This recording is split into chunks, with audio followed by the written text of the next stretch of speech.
নজর রাখবো চাকরিহারা শিক্ষাকর্মীদের জন্য বড় ঘোষণা। গ্রুপ সি দের মাসিক 25,000 টাকা ভাতা, গ্রুপ ডি দের মাসিক 20,000 টাকা ভাতা। নবান্নে চাকরিহারাদের বৈঠকে মুখ্যমন্ত্রীর বার্তা, মামলার নিষ্পত্তি না হওয়া পর্যন্ত ভাতার সিদ্ধান্ত। চাকরিহারা শিক্ষাকর্মীদের পাশে থাকার বার্তা সরকারের। এখন আপাতত আপনারা তো কেউ মাইনে পাচ্ছেন না, আপনাদের সংসার কি করে চলবে? এবং সেই জন্য আমি মনে করি যে আমাদের অনেকগুলো সোশ্যাল সিকিউরিটি স্কিম আছে।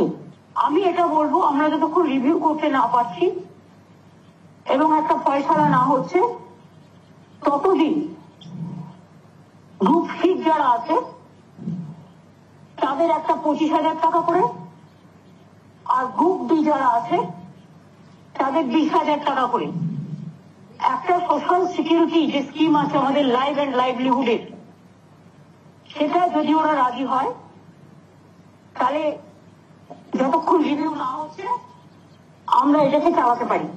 এর মধ্যে আমি কোনো ভাগাভাগি করছি না, এই কারণে যেহেতু কোর্টে কেস সাবজুডিস আছে।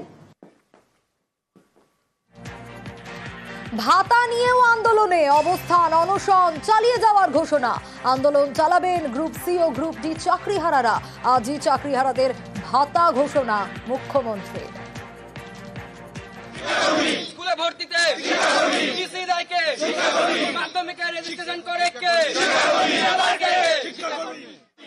ওনারা একটা লাইভলিহুডের কথা ভেবেছেন, সেক্ষেত্রে ওনারা একটা প্রস্তাবনা দিয়েছেন। আমাদের যে গ্রুপ সি দের ক্ষেত্রে বলা হয়েছে 25,000 টাকা, সেটা 30,000 টাকা পর্যন্ত নিয়ে যেতে হবে বা দিতে হবে সেই টাকাটা।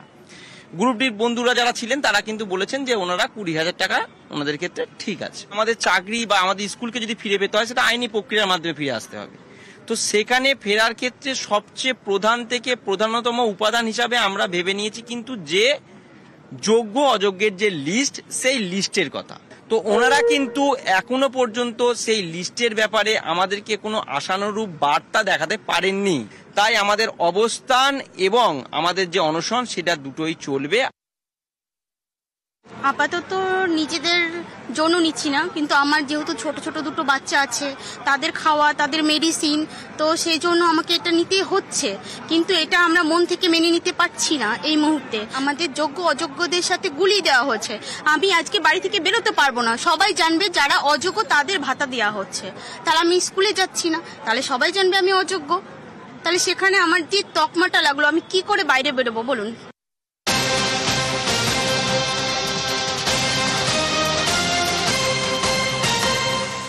যোগ্যদের বেতন দেওয়ার প্রস্তুতি। 28 এপ্রিলের মধ্যে বেতনের রিকুইজিশন। ডিআইদের প্রয়োজনীয় নির্দেশ শিক্ষা দপ্তরের। আরো ডিটেইল জানাতে পারবে সোমরাজ রয়েছে আমার সঙ্গে। সোমরাজ, কি নির্দেশ দেওয়া হলো শিক্ষা দপ্তরের তরফে? দেখো, 28 তারিখ অর্থাৎ সোমবার সকাল 11টার মধ্যে স্যালারি রিকুইজিশন জমা দেওয়ার নির্দেশ দেওয়া হয়েছে। ইতিমধ্যেই বিভিন্ন জেলার স্কুল বিদ্যালয় পরিদর্শকদের তরফে রাজ্য জুড়ে প্রধান শিক্ষক, প্রধান শিক্ষিকাদের নির্দেশ দেওয়া হচ্ছে যাতে 28 এপ্রিল সকাল 11টার মধ্যেই স্যালারি রিকুইজিশন জমা দেওয়ার জন্য। এবং যেটা সূত্র মারফত জানা যাচ্ছে, ইতিমধ্যেই যারা অযোগ্য তাদের নাম বাদ দেওয়ার প্রক্রিয়াও শুরু হয়েছে স্যালারি পোর্টাল থেকে।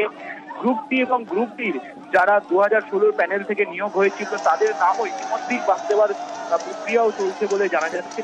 পাশাপাশি একাধিক জেলার ডিআইরা ইতিমধ্যেই ভিডিও কনফারেন্স করে আবার কোনো কোনো ডিআই লিখিতভাবে নির্দেশিকা পাঠিয়ে জানিয়ে দিচ্ছে যে 28 এপ্রিল সকাল 11টার মধ্যেই বেতন রিকুইজিশন জমা দিতে, এবং শুধু তাই নয়, স্যালারি ডিক্লারেশন জমা দেওয়ারও নির্দেশ দেওয়া হয়েছে একাধিক জেলার ডিআইদের তরফে প্রধান শিক্ষক, প্রধান শিক্ষিকাদের কাছে। বেশ সোমরাজ।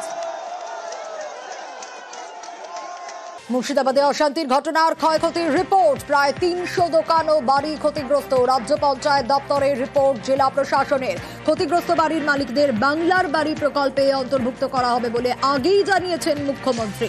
সম্ভবত মে মাসের শুরুতেই বাংলার বাড়ির প্রথম কিস্তির টাকা জেলা প্রশাসনকে দেবে পঞ্চায়েত দপ্তর। যারা ক্ষতিগ্রস্ত তারা কবে টাকা পাবেন ঠিক করবে মুর্শিদাবাদ জেলা প্রশাসন। মে মাসের প্রথম সপ্তাহেই মুর্শিদাবাদ যাবেন মুখ্যমন্ত্রী। আর হাইকোর্টের অনুমতিতে মুর্শিদাবাদের শুভেন্দু অধিকারী। জাফরাবাদে নিহত বাবা ছেলের বাড়িতে বিরোধী দলনেতা হরগোবিন্দ চন্দন দাসের পরিবারকে আর্থিক সাহায্য করেন তিনি। শামশেরগঞ্জের ক্ষতিগ্রস্ত এলাকা পরিদর্শন করেন। গ্রামের বাসিন্দাদের সঙ্গে কথা বলেন শুভেন্দু অধিকারী। আপনাদের নিরাপত্তা, বাচ্চাগুলোর ভবিষ্যৎ এবং বিচার যাতে পান, এই 3টে দায়িত্ব আমি নিলাম। আর আমি কৃতজ্ঞ, মুখ্যমন্ত্রীর অর্থ প্রত্যাখ্যান করেছেন, বিরোধী দলনেতার অর্থ দিয়েছেন, আর আমিও মুখ্যমন্ত্রী 10 লাখ দিবে বলেছে, আমি 10 লাখ 1,000 টাকা করে আপনাদের দিচ্ছি। চন্দনের স্ত্রী দায়িত্ব নেব, বিএসএফ থাকবে, বাচ্চাগুলোকে পড়াবো। এনআইএ না হলে ব্যবস্থা হবে না। বাচ্চাগুলোকে ধরেছে 19 থেকে 23, তাদের মধ্যে কিছু পাথর ছুঁড়েছে, এটা ঘটনা, কিন্তু অধিকাংশ পান্ডাকে ছেড়ে দিয়েছে। যারা জঙ্গিপুরে মিটিং করে তাঁতালো তাদেরকে ধরেনি। যারা এখানে মনিরুলের দাদা কাউসার, ধুলিয়ানের চেয়ারম্যান, যারা প্রত্যক্ষ নেতৃত্ব দিয়েছে, ছবিতে দেখা গেছে, তাদেরকে গায়ে হাত দেয়নি। মানুষ দুটো জিনিস চাইছে, কেন্দ্রীয় নিরাপত্তা আর জাস্টিস। ভারত অহিংসায় বিশ্বাসী, তবে আগ্রাসনের শিকার হয়ে চুপ নয়, মত আরএসএস প্রধান মোহন ভাগবতের। हमारी अहिंसा लोगों को बदलने के लिए, लोगों को अहिंसक बनाने के लिए है, लेकिन कुछ लोग नहीं बनेंगे और इतने बगड़े रहेंगे, कुछ भी करो वो नहीं होंगे और उपद्रव करेंगे दुनिया का। तो रावण का भी जो वध हुआ वो रावण के अकल्याण के लिए नहीं हुआ, कल्याण के लिए हुआ, तो भगवान ने उसका संहार किया। उस संहार को हिंसा नहीं कहते, वो अहिंसा ही है।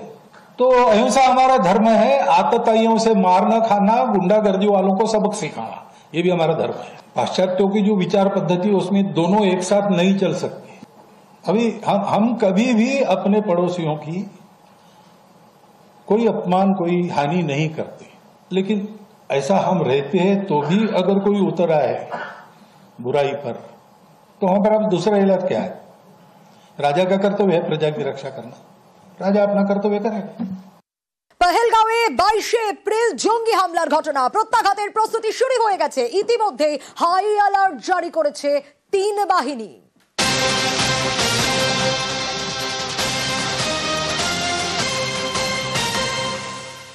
পহেলগাঁওয়ের প্রত্যাঘাতের প্রস্তুতি শুরু হয়ে গেছে, যেমনটা আপনাদের বলছিলাম, কারণ ইতিমধ্যেই আপনাদের দেখাচ্ছি এক্স হ্যান্ডেলে সেই পোস্ট। আরব সাগরে মিসাইল টেস্টের পর নৌসেনার রণহুঙ্কার, যে কোনো জায়গায় যে কোনো মুহূর্তের জন্য তৈরি। ইন্ডিয়ান নেভির তরফ থেকে সাফ জানিয়ে দেওয়া হয়েছে প্রতিশোধের হাই অ্যালার্ট 3 বাহিনীর তরফ থেকে।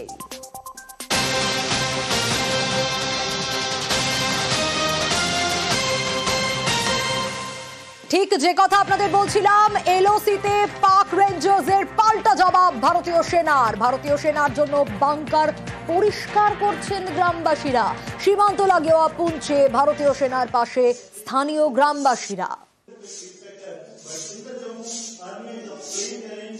देखिए, ये बंकर मोर देन सेफ है और मैं इसकी सेफ्टी और इसका अगर आपको पैरामीटर बताने जाऊं तो आज तक ये बंकर्स खड़े हैं, बहुत हेवी शेलिंग में भी खड़े हैं, तो इट मीन्स ये सेफ हैं तभी ये खड़े हैं। ये फुली आरसीसी के बंकर हैं, इनको आपको पता ही है कि कुछ हो नहीं सकता, कि और कोई मटेरियल का होता तो हम लोग भी इतने कॉन्फिडेंट नहीं होते। बॉर्डर में इस वक्त ये चीज है कि कहीं ना कहीं जिन जो पुराने जो बनाए गए थे बंकर, उन बंकरों से लोग दूर भाग गए थे, अब बंकरों का पता भी नहीं था, लेकिन अब फिर से साफ सफाई चल रही है। फिर से एक डर चल रहा है कि कहीं दोबारा से कहीं फायरिंग ना हो और फिर से हम जो है अपनी जानें बचाने के लिए जो है इन बंकरों में दोबारा से जाना पड़े।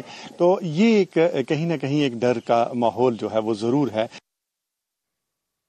কাশ্মীর, আর কাশ্মীর মানে সবার প্রথম যে নামটা মাথায় আসে ডাল লেক। আর এই ডাল লেকে পর্যটকদের ভিড় থাকতো, হ্যাঁ, কিন্তু জঙ্গি হামলার পর এখন ভরা মরশুম, কিন্তু সেই ডাল লেকের ছবিটা দেখুন, একেবারে অন্য ছবি।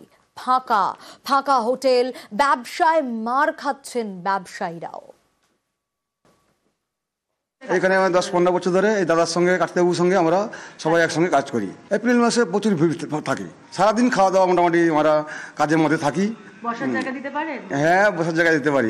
অনেক লাইন পড়ে যায়, চিন্তা তো হচ্ছে সবার, টুরিস্ট পার্টিদের চিন্তা হচ্ছে, আমাদের চিন্তা হচ্ছে, বাড়ির লোকও চিন্তায় আছে, সবার বাড়িতে। বাড়ির সবাই তো চিন্তা করছে বলে কি হবে না হবে। আমাদের তো ভয় লাগছে যে এখানে যদি কোনো কিছু হয়ে যায় তারপরে তখন আমরা কোথায় কি করব না করব, সেই তো একটা চিন্তা। তারপরে দ্বিতীয়ত আমাদের এইসব ব্যবসা কাজ থাকবে কিনা, হোটেল যদি বন্ধ হয়ে যায় তখন আমরা কোথায় যাব, কি করব, এরকম নানা রকম চিন্তাধারায় পড়েছি। 22 তারিখে এসেছি বেড়াতে। কাদেরকে নিয়ে এসেছে? আমার ছেলে, বৌমা, নাতি। আচ্ছা, তো 22 তারিখে এসেছেন, সেদিনই তো পেহেলগাঁওয়ের ঘটনাটা ঘটেছে। হ্যাঁ, আমরা এসে শুনলাম যে 22 তারিখে পেহেলগাঁও এরকম ঘটনা হয়েছে। তারপর আমরা মোটামুটি সেদিনকে কোথাও যাইনি, তার পরের দিন একটু ঘুরতে গেছিলাম আর কি। না, এখানে কিছু ভয় নেই, এখন সব জায়গায় সিকিউরিটি জোর করেছে, আর্মি পার্সন, সিআরপিএফ সব জায়গায় দিয়েছে। যেমন আমরা গুলমার্গে গেছিলাম, সোনমার্গের ওদিকে গেছিলাম, সেখানেও দেখেছি পর্যাপ্ত পরিমাণে সিআরপিএফ দিয়েছে। আমাদের এটা সেকেন্ড টাইম। আমরা 2018-তে এসেছিলাম, তখন আর্টিকেল 30A লেগেছিল, দুদিন স্ট্রাইকে পড়েছিলাম, তারপর আমরা থেকে গেছি। কিন্তু আমাদের গভর্নমেন্টের উপরে পুরো বিশ্বাস আছে। তো এখানে যথেষ্ট দেখলাম সিকিউরিটি প্রচুর আছে, ভয়ের কিছু নেই। ঠিক আছে, আমরা এমনি গুলমার্গ গন্ডোলা ঘুরেছি, ভয়ের কিছু নেই, কারণ নেই। আমরা পেহেলগাঁওটা না গেলেই হলো আর কি। ডাল লেকের ধার ঘেঁষেই বাঙালি হোটেল সোনালী খাবার হোটেল। দীর্ঘ 12 বছর ধরে এখানেই হোটেল চালাচ্ছেন পূর্ব মেদিনীপুরের কার্তিক চন্দ্রগিরি। এবং এই যে হোটেলের ছবিটা দেখছেন, এই ছবিটা তাদের কাছে অপরিচিত। বিশেষত এপ্রিল মাসের গরমে যখন প্রচুর ট্যুরিস্টরা আসেন, সেখানে এত খালি হোটেল তাদের দেখতে হবে সেটা তারা ভাবেননি। কার্তিকবাবু, এই মুহূর্তে কি অবস্থা, কতটা সমস্যার মধ্যে রয়েছে? আমরা খুব সমস্যা এবং চিন্তার মধ্যে রয়েছি। এই ডাইনিং ভর্তির লোকজন খাওয়া দাওয়া করতো, বিশেষ করে বাংলার মানুষজন ছুটিতে আসতো। এদিন আমরা কোনোদিন দেখিনি, জানি না কোথা থেকে এই অ্যাটাক হয়েছে। তো কাশ্মীরের মানুষজন খুবই ভালো। আমি প্রায় 12টা বছর কাটালাম এখানে। আমরা পূর্ব মেদিনীপুর থেকে এসেছি, আমাদের লিজের টাকা ধরে রাখুন 20 লক্ষ টাকা 8 মাস। এই 8 মাস বিজনেসের মধ্যে 4 মাস আমরা বিজনেস করি। আমরা চাইছি কাশ্মীর যত তাড়াতাড়ি সঠিক হবে, আমরা সচ্ছল জায়গায় ফিরে যেতে পারবো। কার্তিক বাবুর মতোই এই এখানে যারা কর্মীরা রয়েছেন, তারাও প্রত্যেকে চাইছেন যে কাশ্মীরের পরিস্থিতি স্বাভাবিক হোক, আবার আসুন ট্যুরিস্টরা। তার কারণ তাদের রুটি রুজি সবটাই ভরসা হয়ে রয়েছে এই ট্যুরিস্টদের ওপরেই। শ্রীনগর থেকে ক্যামেরা পার্সন আপু পাঠকের সঙ্গে মৈত্রী ভট্টাচার্য, নিউজ 18 বাংলা।